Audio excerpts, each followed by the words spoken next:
আমার আল্লাহ পাক কোরআনের ভাষায় 29 নম্বর পারায় সূরা দাগারে, আমার আল্লাহ কালামুল্লাহ শরীফে 27 নম্বর পারায় সূরা রহমানে আমার আল্লাহ পাক একাধিকবার আমাদের এই সৃষ্টির ব্যাপারে আলোচনা করেছেন।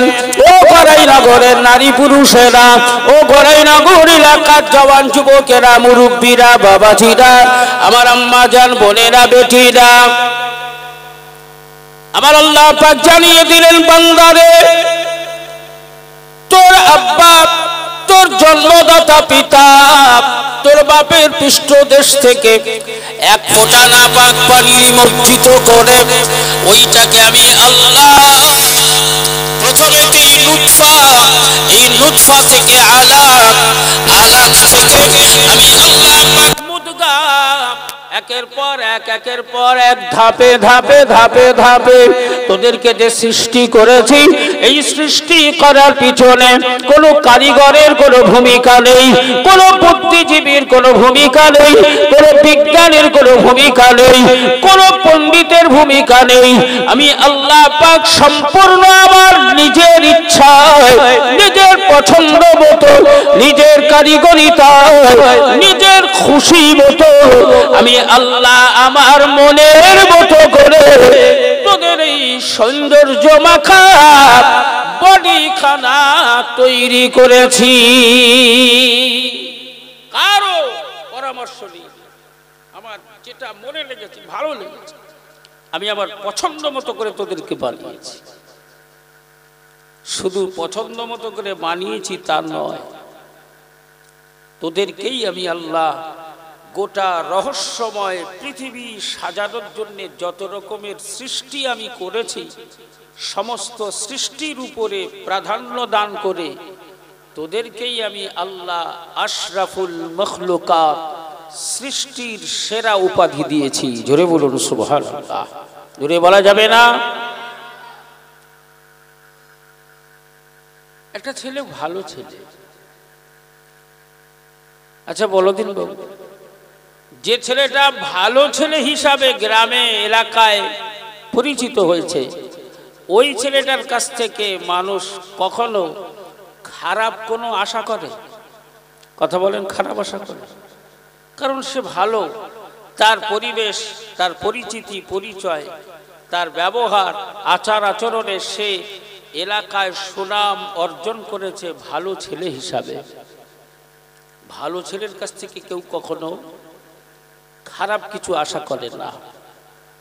এখন সবাই মিলে বলেন, আল্লাহ সমগ্র সৃষ্টি জাতির উপরে আমাদের পরিচয় করিয়েছেন, এরা আমার ভালো ছেলে, এরাই হলো সবচাইতে ভালো। তাদের কাছ থেকে খারাপ জিনিস আশা করা যায়? এই কথা বলেন, খারাপ জিনিস আশা করা যায়? আশা করা যায়। কিন্তু তারপরেও যত রকমের খারাপই আমাদের ভেতরেই লুকিয়ে আছে, আছে না নেই? কথা বলেন, যত রকমের খারাপ। আপনি অবাক হবেন, জীবনে এত বয়স হয়েছে, আমার দাদুর বয়সী, বাপের বয়সী, একবার বুকে হাত দিয়ে বলেন তো শোনা, জীবনে এত বয়স পেয়েছেন, কখনো এই দুটো কান দিয়ে শুনেছেন কোন মানুষ কোন গরুকে লক্ষ্য করে বলেছে, এই গরু, গরুর মতো গরু হ? এ কথা কখনো বলতে শুনেছেন? ছাগলকে কখনো বলতে শুনেছেন, এই ছাগল, ছাগলের মতো ছাগল হ? এ কথা শুনেন। অথচ হাজারো বার আমাদের এই কান দিয়েই আমাদেরকে শুনতে হয়, এই মানুষের মতো মানুষ হ, এই মানুষের মতো মানুষ হ, মানুষের মতো মানুষ হ। কারণ এই মানুষের ভেতরেই পশুর প্রবৃত্তি আছে, এই মানুষের ভেতরেই পশুর প্রবৃত্তি। একটা জানোয়ার আর একটা জানোয়ারকে নৃশংসভাবে মারে, একটা জানোয়ার আর একটা জানোয়ারকে নৃশংসভাবে নিঃশেষ করে ধূলিসাৎ করে দেয় না। অথচ এই মানুষ মানুষকে নৃশংসভাবে, একটা মানুষ আর একটা মানুষকে টুকরো টুকরো করে শত শত টুকরো করে দেয়। এদের ভেতরে এমন পশু প্রবৃত্তি আছে। তাই কোরআনে আমার আল্লাহ পাক 114টি সূরা দিয়েছেন। এই 114টির সূরা ফাতিহার পরে যে সূরা দিয়ে শুরু হচ্ছে ওই সূরাটার নাম রেখেছেন সূরা বাকারা। বাকারা শব্দের অর্থ হলো গাভী, গাই গরু। গাই গরুর নামকরণ এই সূরাটির নাম দিয়েছেন। আর 114 নম্বর সূরার নাম রেখেছেন সূরা নাস। নাস শব্দের অর্থ হলো মানুষ। আল্লাহ বললেন পশু প্রবৃত্তিওয়ালা এই মানুষ তাদের পূর্ণাঙ্গ জীবন ব্যবস্থা হিসাবে, কমপ্লিট জীবন ব্যবস্থা হিসাবে আমি কোরআন দান করেছি। একটা মানুষ যখন এই সূরা বাকারা থেকে সূরা নাস পর্যন্ত পড়বে, এই কোরআনকে যখন সে ফলো করবে, পশু থেকে প্রকৃত মানুষ হয়ে যাবে। জোরে বলুন সুবহানাল্লাহ। অথচ আমরা সেই কোরআনটাকে পাত্তাই দিই না, ওটা অ্যাডিশনাল সাবজেক্ট, ওটা আমাদের কাছে গ্রহণযোগ্য নয়। আল্লাহর কালামুল্লাহ শরীফ আমি আপনাদেরকে নিয়ে বিস্তারিত লম্বা চওড়া আলোচনায় যাব না শোনা। আমার আল্লাহ পাক কোরআনের ভাষায় দুটো দিক বর্ণনা করে দিয়েছেন। একটা দিক হলো ভালো, আর একটা দিক হলো মন্দ। ভালো আর মন্দ, আলো আর অন্ধকার, সত্য আর মিথ্যা, হালাল আর হারাম, জায়েজ আর না জায়েজ, প্রকৃতপক্ষে দুটো দিক আমরা উপলব্ধি করি, দুটো দিক নজরে আসে। এই দুটো দিকের দিকে লক্ষ্য করে আমার আল্লাহ দুটি জায়গা বানিয়েছেন। আলোর পাশেই যেমন অন্ধকার, ভালোর পাশেই যেমন খারাপ, হালালের পাশেই যেমন হারাম, ঠিক তেমনি আমার আল্লাহ দুটো জায়গা বানিয়েছেন। একটা হলো জান্নাত আর একটা হলো জাহান্নাম। একটা হলো ভালো আর একটা হলো খারাপ। এ জওয়ান যুবকেরা, সোনার মালিকেরা, একটা হলো জান্নাত আর একটা হলো জাহান্নাম। আমার আল্লাহ ভালো আর মন্দ দুটো পাশাপাশি বানিয়েছেন। এ জওয়ান যুবকেরা, জান্নাতি কারা, জাহান্নামী কারা, ভালো কারা, মন্দ কারা, আমার আল্লাহ এটাও গোপন না রেখে ওপেন করে দিয়েছেন। সিমটম বর্ণনা করেছেন, পদ্ধতি আমার আল্লাহ বলে দিয়েছেন। জওয়ান যুবকেরা, যে বিষয়টি আমি প্রথমত আপনাদের কাছে আলোচনায় রাখছিলাম, ওই বিষয়টার কাছে আবার একটুখানি ফিরিয়ে নিয়ে যাই। ভালো মন্দ ডিসাইডেড করার জন্য আমার আল্লাহ সিমটম বর্ণনা করে দিয়েছেন। এ সোনার মানিকেরা, জওয়ান যুবকেরা, আমার আল্লাহ পাক আমাদেরকে গোটা বিশ্বের সৃষ্টি জগতের উপরে মর্যাদা সম্পন্ন করে, প্রাধান্য দান করে আশরাফুল মখলুকাত হিসাবে ঘোষণা দিয়েছেন। এই আশরাফুল মখলুকাতের স্পেশাল একটা বৈশিষ্ট্য আল্লাহ দিয়েছেন। সেই বৈশিষ্ট্যর বলেই এরাই হলো উত্তম সৃষ্টি। ওই বৈশিষ্ট্য অন্য কোন সৃষ্টিকে আল্লাহ দেয় নাই। যেটা স্পেশাল বৈশিষ্ট্য হিসাবে কেবলমাত্র আমাদেরকেই আল্লাহ দিয়েছেন। যা দিয়েই আমরা মা আলাদা করতে পারি, বিবি আলাদা করতে পারি, মেয়ে আলাদা করতে পারি, বৌমা আলাদা করতে পারি, আব্বা আলাদা করতে পারি, দাদু আলাদা করতে পারি, ছেলে আলাদা করতে পারি, মেয়ে আলাদা করতে পারি, ভালো আলাদা করতে পারি, মন্দ ডিসাইডেড করতে পারি। এই বৈশিষ্ট্য পৃথিবীর অন্য কোন সৃষ্টিকে আমার আল্লাহ পাক দেয় নাই। যেটা স্পেশাল বৈশিষ্ট্য হিসাবে আমার আল্লাহ মানব জাতিকে দিয়েছে। এ জওয়ান যুবকেরা, আমি যে বিষয়টি আপনাদের আরো একটুখানি বলছিলাম, শুকরিয়া আদায় করার মতো পরিবেশ আমাদের কাছে নাই। আমরা তো শুকরিয়া আদায় করার আগেই মনুষ্যত্বটাকে শয়তানের কাছে বিক্রি করে দিয়েছি, শয়তানের কাছে বন্ধক রেখেছি, শয়তানের উপরে নিজেদেরকে ন্যস্ত করে দিয়েছি।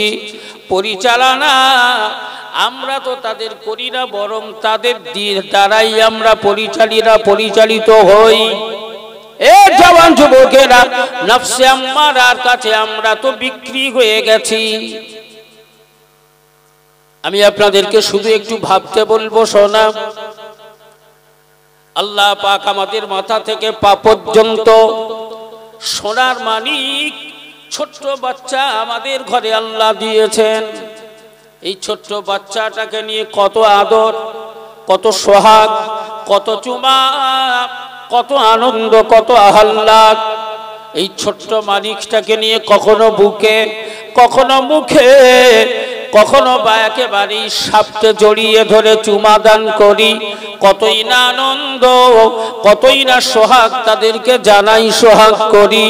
এ জওয়ান যুবকেরা, সোনার মানিকেরা, মাথা থেকে পা পর্যন্ত আমার আল্লাহ আমাদের শরীরে যা অঙ্গ প্রত্যঙ্গ দিয়েছেন, আমাদের দুটি হাত, আমাদের দুটি পা, আমাদের দুটি কান, দুটি চোখ, আমাদের মুখ, জিহ্বা, দাঁত, একটার পর একটা, একটার পর একটা আমার আল্লাহ পাক আমাদেরকে যে অনুদান দিয়েছেন। পরিচয় জানতে চাইলে, ভালো মন্দ জিজ্ঞাসা করলে শুকরিয়া জবান দিয়ে আসে না রে সোনা। অথচ আমি একটুখানি ভাবতে বলবো, সোনা, আমার আল্লাহ পাক আমাদের বডিতে মাথা থেকে পা পর্যন্ত যা দিয়েছেন, এর ভেতরে প্রত্যেকের আল্লাহ কাজ দিয়েছেন, বেকার কেউ নেই। দায়িত্ব প্রত্যেকের আছে, দায়িত্ব পালন করতে পারেই বলে সে মর্যাদা পায়। দায়িত্ব পালন না করতে পারলেই তাকে কানাকড়ি দাম দেওয়া না যায়। কানাকড়ি দাম কেউ দিতে চায় না, দিতে রাজি নয়। আমি আপনাদেরকে একটু ক্লিয়ার করে বলতে চাইছি, শোনা, সবাই মিলে আওয়াজ দিয়ে বলেন, ব্রেনটাকে আমার আল্লাহ দিয়েছেন অতি সূক্ষ্ম থেকে সূক্ষ্ম। এই ব্রেন আল্লাহ আমাদের এই গোটা বডিটাকে একটা দেশ বানিয়েছে, রাষ্ট্র বানিয়েছে। এই রাষ্ট্রটাকে পরিচালনা করার জন্য আমার আল্লাহ রাষ্ট্রনায়ক হিসাবে ব্রেন দিয়েছেন। বিভিন্ন রাজ্য হিসাবে আল্লাহ আমাদের শরীরের অঙ্গ প্রত্যঙ্গ দিয়েছেন। আপনি মনে করুন এটা পশ্চিম বাংলার, এটা বিহার, দুটো হাত, দুটো রাজ্য। আর প্রধানমন্ত্রী হিসাবে আল্লাহ এখানেই বসিয়ে দিয়েছেন। হঠাৎ একটা ছোট্ট পিঁপড়ে আপনার এই উড়িষ্যা, বিহারের উপরে আক্রমণ করেছে। সঙ্গে সঙ্গে প্রতিবেশী রাজ্য পশ্চিম বাংলার কাছে সাহায্য চেয়ে তাড়াতাড়ি এই হাত দিয়ে পিঁপড়েটাকে সরানোর ব্যবস্থা। আর পিঁপড়ে কামড় দেওয়ার সাথে সাথেই হেড অফিস থেকে খবর, রাষ্ট্রনায়ক খবর পৌঁছে দিয়েছে, হাতে পিঁপড়ে আক্রমণ করেছে বিহারের উপরে। এই বাংলা, তুমি সহযোগিতা করে ওকে আক্রমণের হাত থেকে বাঁচাও। এই জওয়ান যুবকেরা, সোনার মানুষেরা, আল্লাহ পাক আমাদের মাথা থেকে পা পর্যন্ত অঙ্গ প্রত্যঙ্গ যাই দিয়েছেন, প্রত্যেকের কাজ এবং দায়িত্ব দেওয়া আছে। এই কাজ আর দায়িত্ব তারা যথাযথভাবে পালন করে। যেদিন ওদের কাজ করার ক্ষমতা হারিয়ে যায়, দায়িত্ব পালন করতে পারে না, সেদিন ওরা আপনার কাছে, এলাকার মানুষের কাছে, দেশের কাছে কোথাও আর সম্মান আর মর্যাদা পায় না। ওরা অবহেলার পাত্র হয়ে দাঁড়ায়। হে জওয়ান যুবকেরা, আল্লাহ আপনাকে দুটো চোখ দিয়েছে দেখবার জন্য। এই চোখ ওর দেখার দায়িত্ব আর পালন করতে পারে না। পাশ থেকে কেউ পার হয়ে গেলে চিনতে পারে না, দেখতে পায় না। একটু বুকে হাত দিয়ে বলুন, ওই চোখের আর কি কানাকড়ি দাম আছে? এই যে চোখ দেখতে পায় না, ওর আর কোনো দাম আছে? আর কোনো দাম নেই। আপনি নিজেও দেন না, আপনার প্রতিবেশীরা দেয় না, পাশাপাশি কেউ ওই চোখের দাম দেয় না। আর আপনাকে কেউ জিজ্ঞাসা করলে আপনি বলেন, আমি গরিব রে ভাই। আল্লাহর দেওয়া দুটো চোখ আপনার নষ্ট হয়ে গেছে। ওই চোখ দুটি আপনি পাল্টানোর ব্যবস্থা করবেন, অন্য দুটি চোখ লেন্স নিয়ে আপনি বসাবেন। মিনিমাম ছোটখাটো হিসাব অনুযায়ী আপনি আইডিয়া করে বলুন, মিনিমাম দুটো চোখ আপনি যে আপনার চোখের পরিবর্তে ফিট করবেন, ওটা সেটিং হবে কিনা, দেখতে পাবে কিনা, এটা পরের ব্যাপার। দুটো চোখ সংগ্রহ করে ওখানে বসানোর ব্যবস্থা করতে গেলে মিনিমাম 10-20 লক্ষ টাকা দরকার হবে, হবে না? হবে না?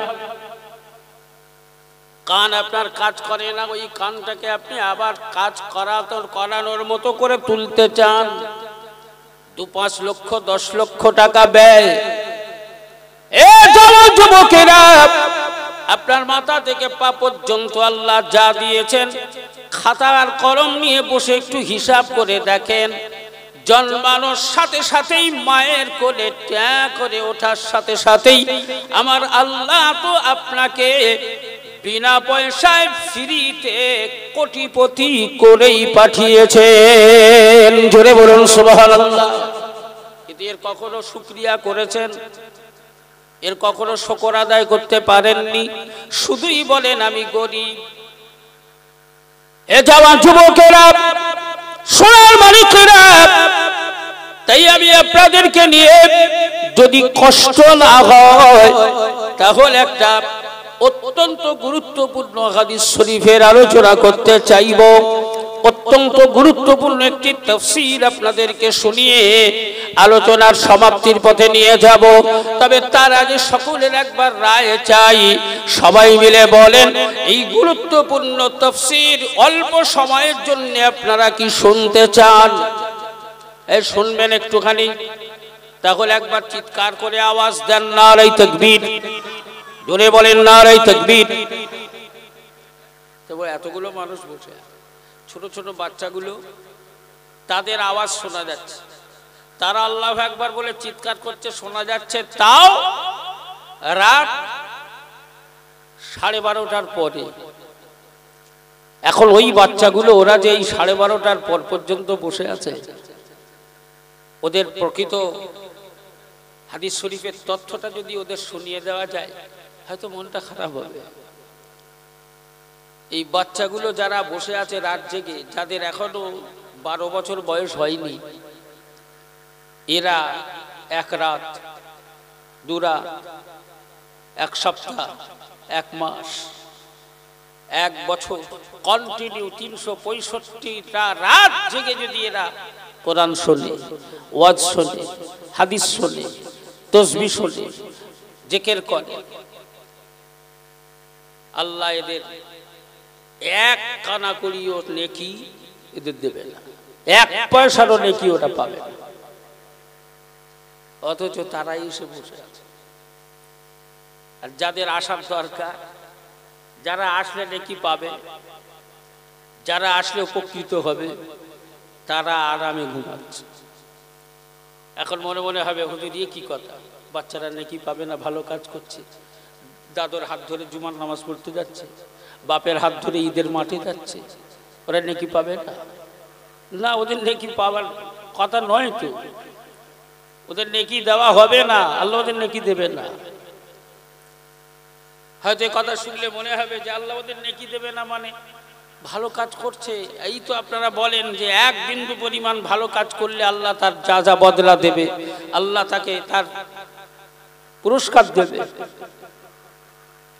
যে অথচ ওদের কেন পুরস্কার দেওয়া হবে না, বিনিময়ে কেন দেওয়া হবে না, পারিশ্রমিক কেন ওরা পাবে না? তাহলে নিশ্চিত বাচ্চাদের উপরে আল্লাহ জুলুম করছে। ওয়াজ শুনবে অথচ নেকি পাবে না, কোরআন পড়বে অথচ নেকি পাবে না। 8 বছর, 9 বছর, 10 বছরের অনেক বাচ্চা হাফেজ হচ্ছে না, হচ্ছে না।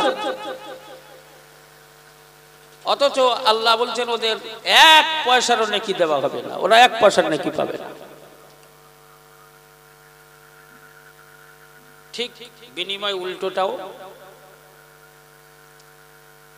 ওরা যদি সারা দিন মোবাইল নিয়ে খেলা করে, সারা দিন সিনেমা দেখে, সারা দিন মুভি দেখে, সারা দিন যদি গান বাজনা দেখে, শোনে, 1 কানা করিও গোনাও ওদের দেওয়া হবে। যেমন ভালো কাজ করলে ওরা নেকিও পাবে না, তেমন খারাপ কাজ করলে ওদের গোনাও হবে। এবার আসলে একটুখানি কোরআনের কাছ থেকে ফিরে আসি, ঘুরে আসি, কি বলছে শুনি। খুব পরিচিত, আমাদের সকলের চেনা জানা।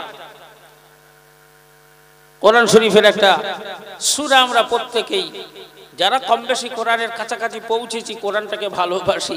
কোরআন এমন একটি, কোরআনুল কারীম, কোরআনুল হাকীম, কোরআনুল মাজিদ এমন একটি গ্রন্থ যার কথা চিন্তা ভাবনা করলেও আল্লাহ নেকি দান করে। জোরে বলুন সুবহানাল্লাহ। জোরে বলা যাবে না?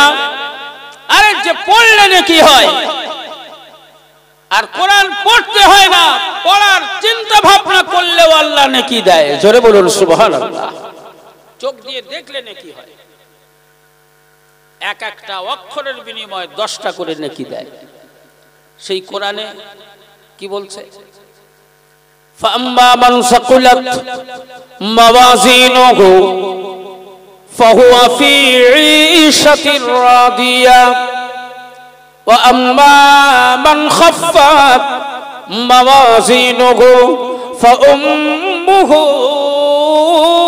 হাভিয়া। এ জওয়ান যুবকেরা, আল্লাহ তৈরি করা জান্নাত, আল্লাহরই তৈরি করা জাহান্নাম, ভালো আর মন্দ দুটো ডিসাইডেড করে, ভালোওয়ালা খারাপওয়ালা, এই দুটো দিক, দুটো জান্নাত আর জাহান্নাম। কারা জান্নাতি হবে আর কারা জাহান্নামী হবে, আমার আল্লাহ পাক দুটো পরিষ্কার করে দিলেন। জান্নাতি কারা? ফাম্মা মান সাকুলাত মাওয়াজিনুহু ফাহুয়া ফি ঈশাতির রাদিয়া। হে জওয়ান যুবকেরা, নিশ্চিত করে আমাদের পরকাল বলে একটা কাল আছে, ওই কালের উপরে আমাদের সবাইকে বিশ্বাস করতে হয়। যেটা বিশ্বাস না করলে মুমিন হওয়া যায় না, মুসলমান হওয়া যায় না। কারণ আমরা রীতিমতো সেই কালের উপরে বিশ্বাস করি। আমানতু বিল্লাহ ওয়া মালাইকাতিহি ওয়া কুতুবিহি ওয়া রুসুলিহি ওয়াল ইয়াউমিল আখির। কিয়ামত হবে, হাসর নাসর হবে, বিচার হবে, মিজানের পাল্লা খাড়া করা হবে, নেকি আর গুনাহ ওজন করা হবে, ভালো আর মন্দ বিচার হবে। ওদিনে মিজানের পাল্লায় আমাদের ভালো আর মন্দ পরিমাপ করা হবে। এর উপরে রীতিমতো আমরা বিশ্বাসী। এখন আমার আল্লাহ বললেন ফাম্মা মান সাকুলাত, মিজানের পাল্লায় যাদের নেকির পাল্লা ভারী হবে, সৎ কাজের পাল্লা ভারী হবে, নেকি যাদের বেশি হবে, ফাহুয়া ফি ঈশাতির রাদিয়া, ওদেরকেই আমার আল্লাহ দয়ার জান্নাতি বানাবে। এ জওয়ান যুবকেরা, আর একটা দিক আমার আল্লাহ বললেন ওয়া আম্মা মান খাফফাত মাওয়াজিনুহু ফাউম্মুহু হাভিয়া। আর যাদের গুনার পাল্লা ভারী হয়ে যাবে, যাদের অপরাধের পাল্লা ভারী হয়ে যাবে, ওদেরকেই তো হাভিয়া দোজখে দেওয়া হবে। এ জওয়ান যুবকেরা, একটা জিনিস ক্লিয়ার হয়ে গেল, জান্নাত আর জাহান্নাম দুটোই নির্ভর করবে নেকি আর গুনার উপরে, তাই কি না?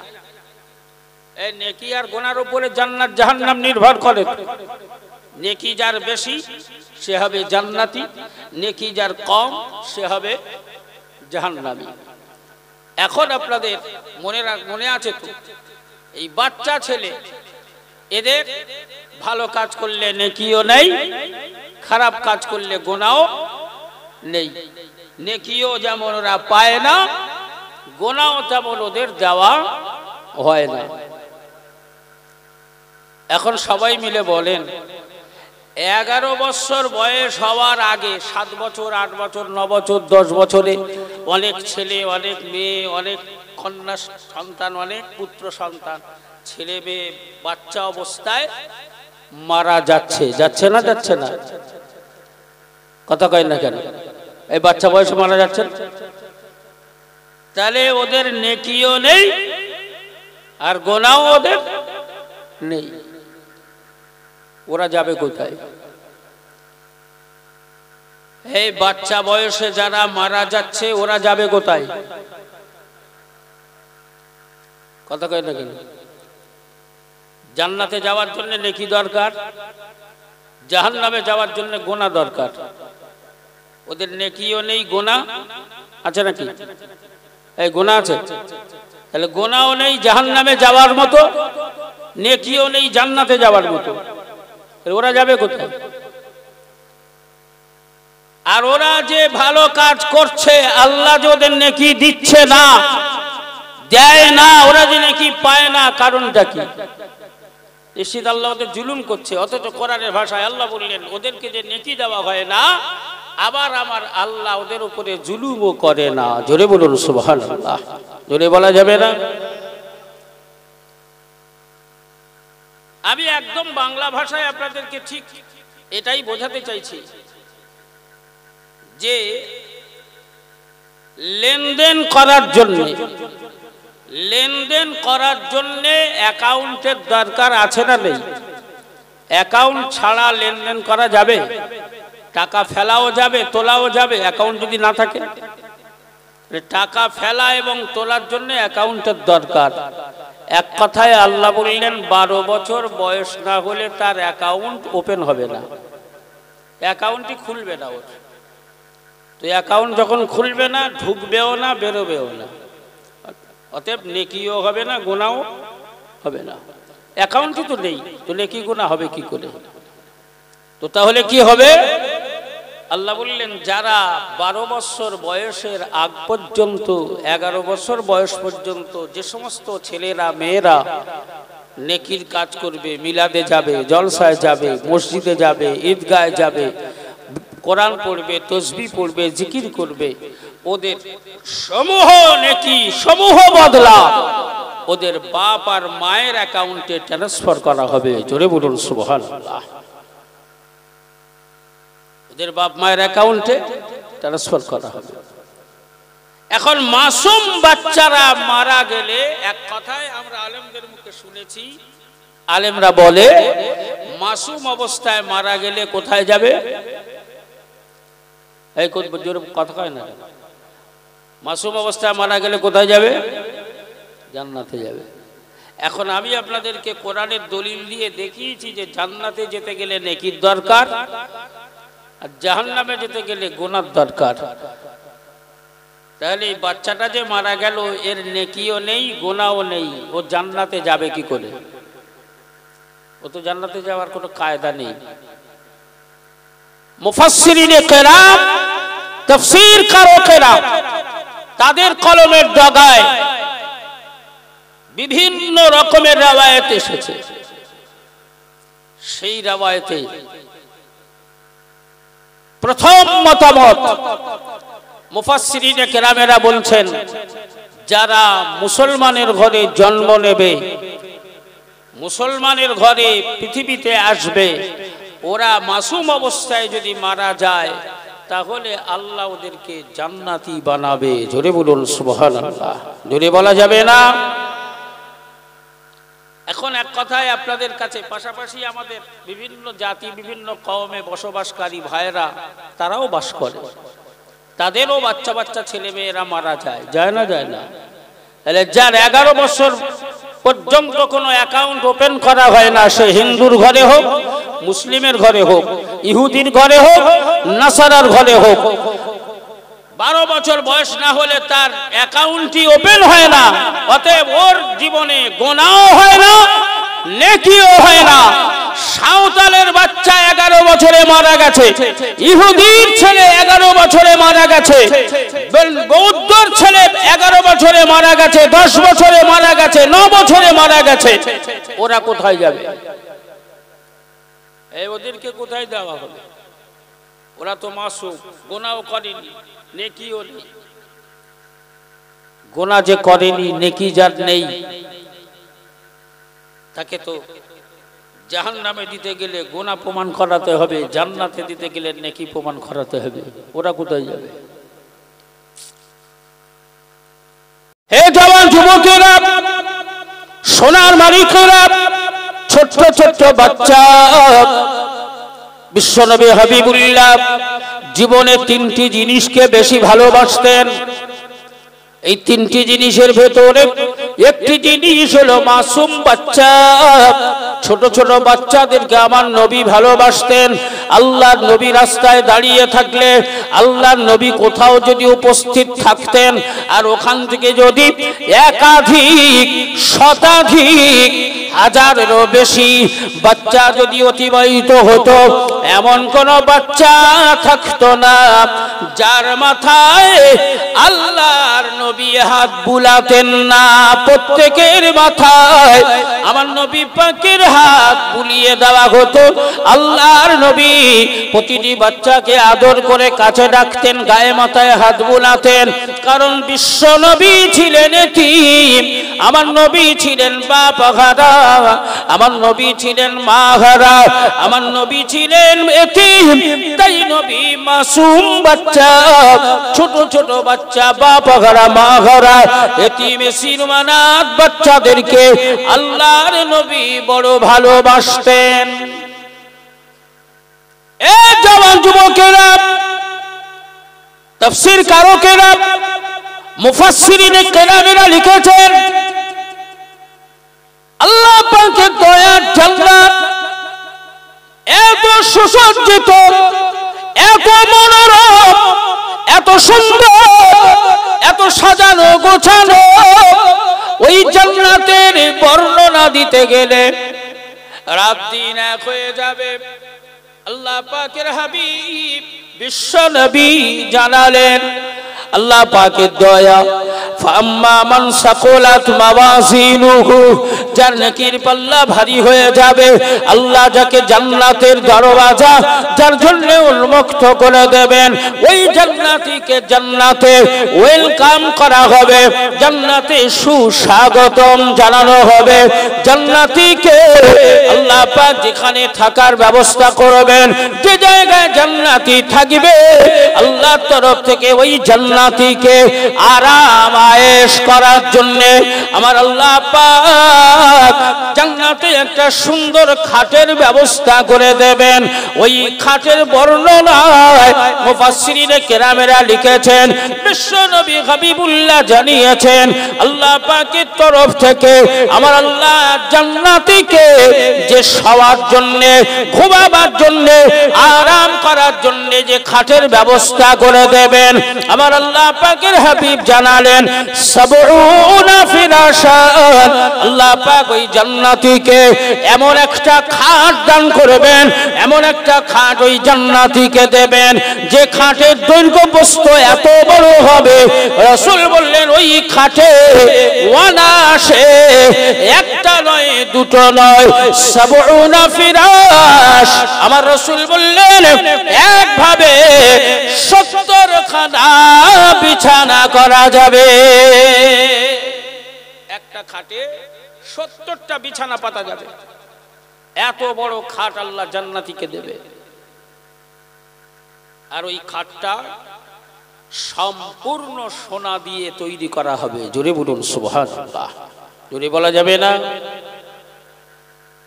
ওই 70টা বিছানা পাতা, এত লম্বা চওড়া খাট, আল্লাহ বললেন ওই খাটের চারিধারে ওই জান্নাতীর সেবা করার জন্য সেবকরা হাজির থাকবে। জোরে বলুন সুবহানাল্লাহ। এই সেবা করার জন্য সেবক যাদেরকে বানানো হবে, তারা কারা? মুফাসসিরিনে কেরামেরা বললেন তারাই হবে ইহুদি, নাসারা, বেদিন, বেধর্মীর ঘরের যে সমস্ত বাচ্চারা অল্প বয়সে মারা গেছে, আল্লাহ তাদেরকে জান্নাতীদের সেবক হিসাবে জান্নাত দান করবে। জোরে বলুন সুবহানাল্লাহ। এবং প্রত্যেকটা সেবক সেবিকাকে আমার আল্লাহ 10 বছর করে বয়স দেবে।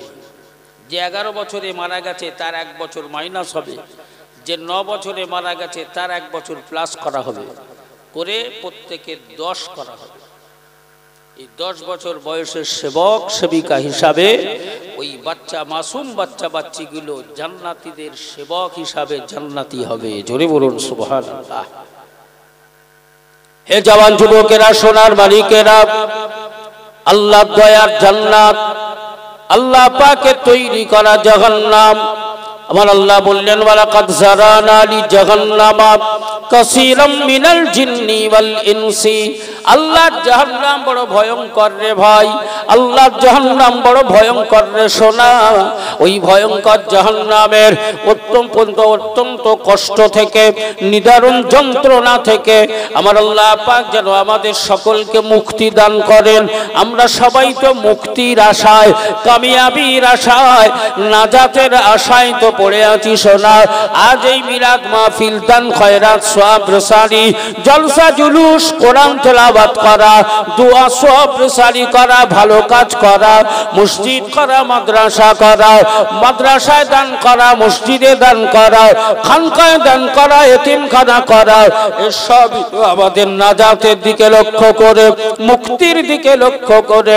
মুক্তি পাবে তারা, কামিয়াব হবে যারা, মুক্তি পাবে তারা, ভালো কাজ করবে যারা, মুক্তি পাবে তারা, দাতা হবে যারা, মুক্তি পাবে তারা, দানি হবে যারা, মুক্তি পাবে তারা, বাপ মায়ের সেবা খেদমতকারী হবে যারা, মুক্তি পাবে তারা, নামাজি হবে যারা, মুক্তি পাবে তারা, সিয়াম সাধনা করবে যারা, মুক্তি পাবে তারা, নবীর সুন্নাত আদায় করে ইসলামের জন্য জীবন দেবে যারা, মুক্তি পাবে তারা, দুনিয়া জান্নাতের বাগান বানাবে যারা, মুক্তি পাবে তারা, বিবি বাচ্চাদের সঙ্গে ভালো ব্যবহার করবে যারা, মুক্তি পাবে তারা, প্রতিবেশীর সঙ্গে ভালো ব্যবহার করবে যারা, মুক্তি পাবে তারা, বড়কে সম্মান করবে যারা, মুক্তি পাবে তারা, ছোটদের স্নেহ করবে যারা, মুক্তি পাবে তারা, বিবির হক আদায় করবে যারা, মুক্তি পাবে তারা, ছেলে মেয়ের হক আদায় করবে যারা, মুক্তি পাবে তারা, দুনিয়ার পার্টির মাথায় লাঠি বেঁধে নামাজের পার্টির সঙ্গে সম্পর্ক করবে যারা, মুক্তি পাবে তারা, হালাল ব্যবসায়ী হবে যারা, মুক্তি পাবে তারা, হালাল উপার্জন করবে যারা, মুক্তি পাবে তারা, হকপন্থী হবে যারা, মুক্তি পাবে তারা, আল্লাহর দাসত্ব মেনে নেবে যারা। জোরে বলুন সুবহানাল্লাহ। আমরা তো সবাই মুক্তি চাই, চাই না? চাই না? নাজাত চাই, জান্নাত চাই। জান্নাত কি? ছোট ছোট বাচ্চাদের খেলনার তৈরি করা মা, চাইলেই পাওয়া যাবে। আরে দুনিয়াটা তো খেলনা, এ দুনিয়া খেলনা। আমাদের ছেলে, আমাদের মেয়ে, আমাদের নাতি নাতনিরা 2 জন 4 জন 10 জন এক জায়গায় হয়ে খেলাঘর করে না? করে। ধুলো বালি গাছপালা ঝাউ পাতা টাতা এইসব ফল পাতা নাতা পেড়ে নিয়ে এসে তরকারি রান্না করছে, ধুলোর ভাত রান্না করছে, হাঁড়ি তরকারি করে সব আবার কলা পাতা করে নিয়ে ভাত তরকারি হাউমাউ করে খাচ্ছে, ছোট ছোট পাটকাঠি দিয়ে ঘর তৈরি করছে। একেবারে যেন দুনিয়ায় ওরা একটা সংসার পেতেই বসেছে। খেলা করে না? করে না? কতক্ষণ? বড্ড জোর আধা ঘন্টা, খুব বেশি হলে 1 ঘন্টা। ধুলো দিয়ে ভাত আর ওই গাছের ছাল টাল দিয়ে তরকারি রান্না হয়ে গেল, হাউমাউ করে খাওয়া দাওয়া হয়ে গেল, খেলাঘর ভেঙে যে যার বাড়ি চলে গেল। এ দুনিয়াটা আমাদের জন্য খেলাঘর। যে এত আকুল পাকুল করে এদিক সেদিক চুরি ডাকাতি ছিনতাই জাহাজারি করে নিয়ে এসে অনেক কিছুই করে ফেললাম। তালা তালা বাড়তে বাড়তে বাড়তে বাড়তে 10-20 তালা, 40-42 44 তালা করে ফেললাম। এই খেলাঘর নিঃশ্বাসটুকু শেষ হয়ে গেল, সব শেষ। দুনিয়ার খেলা, এই খেলাঘরের পিছনে আমরা আমাদেরকে নিয়োজিত করে ফেলেছি। বেরিয়ে আসতে হবে। বেরিয়ে আসাটা জানি বড় কঠিন, তবে আসা যে যাবে না এমনটা তো নয়। কি চাইলে বেরিয়ে আসা যায় না? যায় না? দুনিয়া থেকে বেরিয়ে যারা এসেছে আমার আল্লাহ তাদেরকে আমাদের জন্য ইতিহাস বানিয়ে দিয়েছে। জোরে বলুন সুবহানাল্লাহ। জোরে বলা যাবে না। বেরিয়ে এসেছিলেন আল্লামা বড় মৌলানা আল্লামা রুহুল আমিন সাহেব রহমতুল্লাহ আলাইহি, বেরিয়ে এসেছিলেন বজলুর রহমান দরগাপুরি সাহেব রহমতুল্লাহ আলাইহি, বেরিয়ে এসেছিলেন পানিগবরা হাফেজ সাহেব হুজুর রহমতুল্লাহ আলাইহি, বেরিয়ে এসেছিলেন পাঁচ হুজুর কেবলা, বেরিয়ে এসেছিলেন মুজাদ্দিদুজ্জামান দাদা হুজুর কেবলা, বেরিয়ে এসেছিলেন সুফি ফাতে আলী ওয়াইসি রহমতুল্লাহ আলাইহি, বেরিয়ে এসেছিলেন খাজা গরিবে নওয়াজ, বেরিয়ে এসেছিলেন বড় পীর আব্দুল কাদের জিলানী। আল্লাহ তাদেরকে আমাদের সামনে আমাদের প্রজন্মদের জন্য ইতিহাস করে দিয়েছেন। জোরে বলুন সুবহানাল্লাহ। জোরে বলা যাবে না। বাবাজি